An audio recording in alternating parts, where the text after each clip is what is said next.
নিষিদ্ধ ঘোষিত আওয়ামী লীগ নেতাকর্মীদের গেরিলা প্রশিক্ষণের ঘটনায় অভিযুক্ত মেজর সাদিকের স্ত্রী সুমাইয়া জাফরিন আদালতে দাবি করেছেন ওই প্রশিক্ষণ শিবিরের যাবতীয় প্রস্তুতি আগে থেকেই সম্পন্ন ছিল। তিনি বলেন, তারা অর্থাৎ তিনি ও তার স্বামী সেখানে মাত্র অল্প কিছু সময়ের জন্য গিয়েছিলেন। মূল আয়োজনে তাদের সক্রিয় কোনো ভূমিকা ছিল না।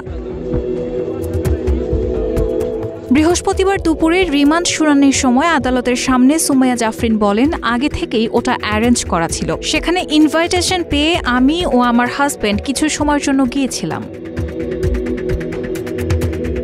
তিনি বলেন, এএসপির পরিচয়ে অন্য কেউ জায়গাটা ভাড়া করেছিল, সেটা আমার ওপর চাপানো হচ্ছে। দয়া করে আমাকে রিমান্ডের মতো ডিসিশন দেবেন না। কিছু জানার থাকলে এমনিতেই জিজ্ঞাসাবাদ করতে পারেন, আমি উত্তর দেব। আমি নিজে এটা করিনি, তাই অনুরোধ আমাকে রিমান্ড দেবেন না।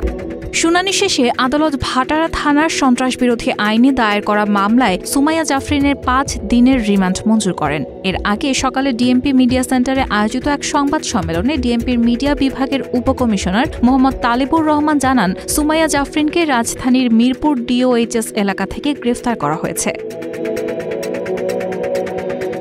এই রাষ্ট্রবিরোধী ষড়যন্ত্রের ঘটনায় সুমাইয়া জাফরিনের নির্দিষ্ট ভূমিকা কী ছিল তা খতিয়ে দেখা হচ্ছে বলে জানিয়েছেন ডিএমপির মিডিয়া বিভাগের উপকমিশনার মোহাম্মদ তালেবুর রহমান।